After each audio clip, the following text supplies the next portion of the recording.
is my longest running customer, somewhere around 30 years. Shall I risk it? I think I shall. Oh. Oh. We said finally no to fish. They kept getting larger. Yes, that happens. Custom framed, muddy area.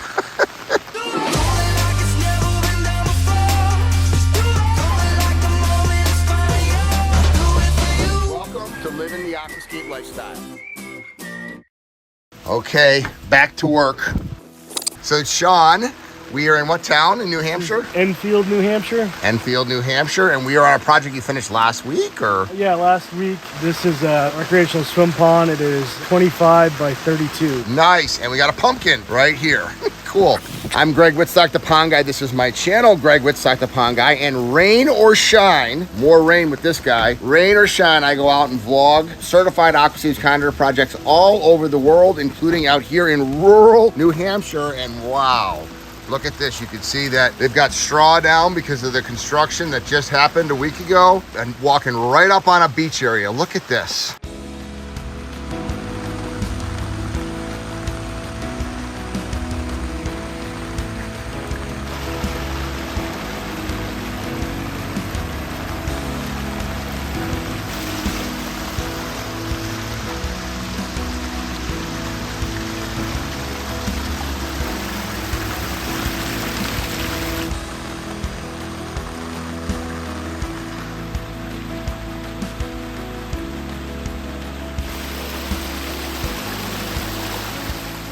I love how it's right outside this screen porch. Is this the intake bay? It is. We got an intake bay. Whoa, look at that waterfall. So number one thing, first thing I notice is, besides the cool beach, is how close it is to the back of the living house. Right, so the customers can interact. Their grandchildren can come right down these steps. Okay, is this the coolest grandma and grandpa ever to have this in their backyard? How did this process go? Like, what was their thought process of having a rec pond versus a swimming pool or whatever else? They wanted something that was both visual, that they could look at most of the season, and as well that they could come in, interact with their grandchildren. Perfect thing. And so in here in New Hampshire, you might only get 3-4 months out of the year that you can actually, it's warm enough to swim in a pond, right, or pool. And here you get 365 days of enjoyment. Exactly. So this is a 6-foot deep rec pond. As you can see, there's a beach that slopes down here. There's an intake over on this right side, and up above between the barn and the house is where the wetland filtration system is. Right, with the aqua blocks and everything else. So a project of this magnitude, like, what's involved with this? How many tons of stone? How many days of labor? To give you an idea, this is about 6 triaxle loads of stone. So 100 tons or 200,000 pounds of rock in this. Right. And the thing you have to take into account is the depth, which is going to eat up more stone, and outcropping stones. You can see that it's not planted out yet. The gardens will be planted here in not too long, but the pumps are in an underground pump house in the berm over there with the rocks. So there's a lot of outcropping stones that we added in here to kind of blend it back to the landscape.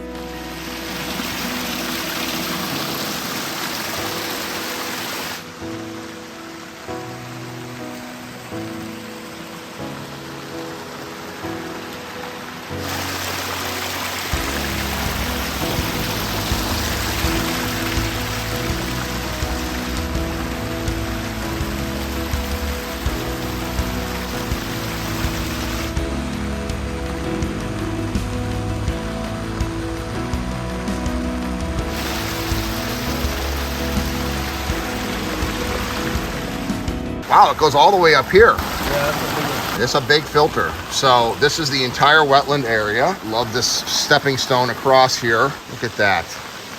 So this entire thing is the filter. Once again, the filter is part of the water feature. The filter almost looks about a third of the size of the water feature. Right, this is at like somewhere between 30 and 35% of the surface of the pond. Wow, and look at how gorgeous this is. He's even got water lilies up here, hyacinths up here. How many aqua blocks did you use on a project like this? Somewhere between 60 and 70. So 60 to 70 aqua blocks, snorkel, centipedes, everything else down there. I love how it twists around the house. Right. So you can see from basically all the angles of the house, you're gonna see water. And you can hear it. You open the windows to any of these bedrooms, living room, kitchen, Yeah. and the sound just travels. Awesome. You know it looks good when it already looks good before the plantings have even taken off at all. Right at your feet, Greg, This is additional flow that's been added to the wetland. So there's a certain amount of flow that's required to run the wetland filter. Yep. And we wanted more than that for the waterfall. So there's a second flow coming to the top. Do you have 2 pumps in this? This is a 2-pump system. Okay. So because they had grandkids that are going to swim in it, you put inline pumps in it. Right. So this is just for safety purposes. When people are going to swim in it versus just wade in it and stuff, we almost always use inline pumps, which he's got hidden back here in this custom framed muddy area. So you got 2 inline pumps in here. Yeah. Okay, so believe it or not, there's inline pumps in there, and we're gonna try to get back out of here. All right, here's how you clean when you got a wreck pond. All right, perfect.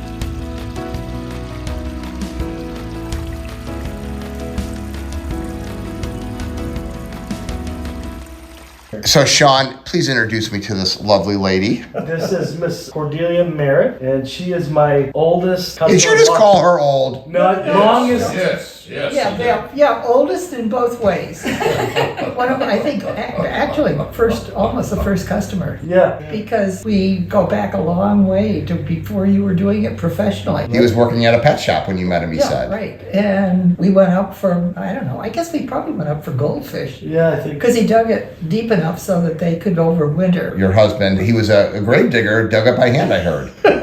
He had been the sexton. Yeah. And for the local cemetery. He was skilled in moving dirt. And, making not square, but flats. Uh-huh. So he called you for help putting in the liner, Sean? No. The filtration. The filtration. Yeah. Uh-huh. So this is over 20 some years ago you built this water feature. Yeah. And the liner has never failed. Chipmunks did a number on tubing once, which you found and rescued, but we've had almost no problem. And has it been an enjoyable hobby? Oh, love it. Well, just the sound of it. Right now you can't hear it, of course, with rain hitting various other things, but it's just been lovely. There's a little patio down below, and with my great-grandmother's swing is on it. Wow. Wow. And you just sit in that and listen to it. We were doing that night before last. That's awesome. Yeah, it is.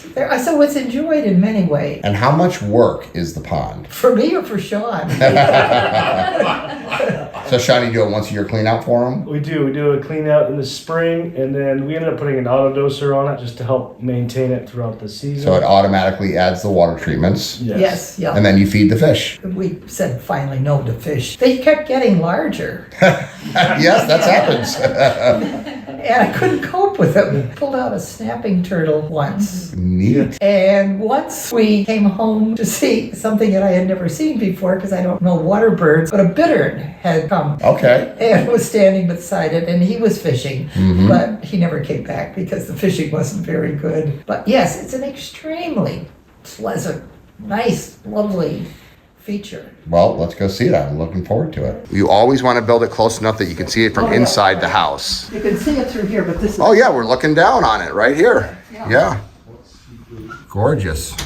And then... Oh, I love this room. I would live in this room. Yeah, me too. And so what is the story with that water wheel? I was hearing something about did your husband build that? Yes. And it was inspired by a trip to New Zealand. New Zealand. Wow. We had visited the gold fields, and they used water wheels to keep the water moving over the big sluice pans. Uh-huh. Because this is sort of like California gold fields, and they use so much water. So that was it. And then he built a tower so that it was an overshot, so that the water came over it and turned it. Yeah. Then Sean, after Henry's death, decided that it was getting a little fragile. A Now it's decorative a piece now. decoration, yeah.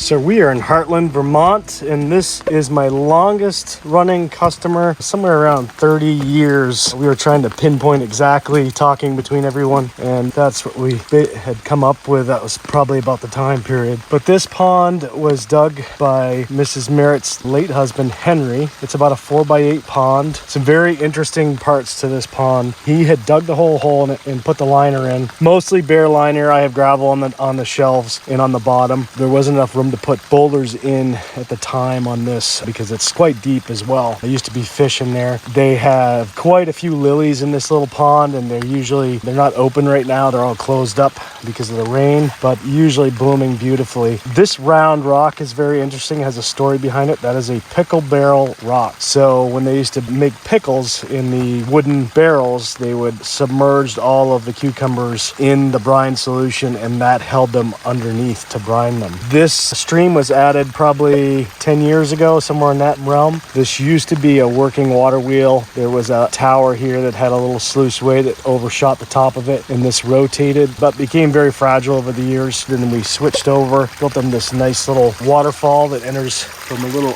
upwelling spring. Just very shallow, gentle, quiet waterfall. This pond also has a small skimmer tucked right in there, hidden well, which is the way I like them. I don't like to be able to see these skimmers, but they work exceptionally well to filter this water. Clear water in this. It's hard to see because of the rain droplets, but has always been a really great pond in that it's one of my favorites. I've spent so much time here over the years. It's not a large project, but working together with Henry to make this whole feature come together was just amazing. What I love about that is how long she's had a water feature and how enjoyable it is. 89 years old and still living the aquascape lifestyle. If you're interested in living the aquascape lifestyle, check out the link below to find a certified aquascape contractor by you so you too can be living the aquascape lifestyle. I love my job.